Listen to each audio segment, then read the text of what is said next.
Hi everyone, today in content we are going to be reading about Indiana's early people adaptation and how Native Americans and European settlers moved into Indiana.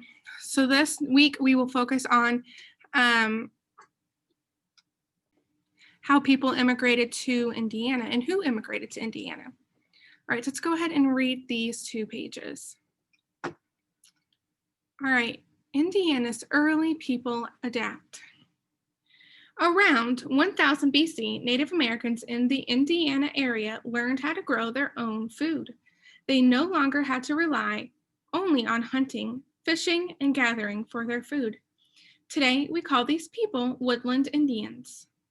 Growing their own food changed the way people lived. Farming allowed the woodland Indians to settle permanently in one place. They built log tombs for their dead. These tombs were burned and then covered with earth. The result was a mound, or a pile of earth. The woodland Indians are sometimes called mound builders because of these mounds. In some of their burial mounds, scientists have found pottery that the woodland Indians made out of earth to cook and store food. They also found items from areas farther away, such as shells from the Gulf of Mexico. Scientists think these items show that the woodland Indians may have had a wide trading system. Scientists do not know what happened to the mound builders in Indiana. Sometime long before the Europeans arrived in North America, they abandoned the area. All right, let's check out this picture. I'll zoom in.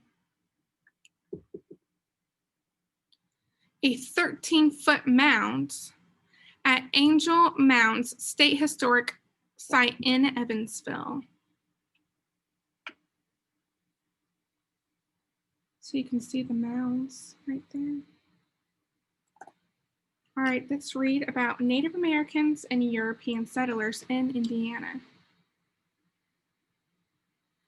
Beginning around 1680, new Native American groups began to settle in what would become the state of Indiana. They came from different areas of North America. They were hunters and farmers. Indiana's thick forests, rich soil, and plentiful water provided all they needed to live. Although some Native Americans chose to come to Indiana to farm, others were forced to move to the area.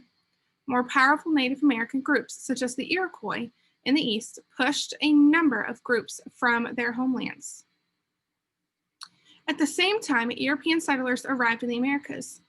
They took over lands that Native Americans had lived on for centuries. Sometimes they forced Native Americans off the land. Other times they brought the land from Native Americans. They bought land from the Native Americans who moved farther west. All right, make sure you go back to Canvas and you answer the 2 questions on Canvas.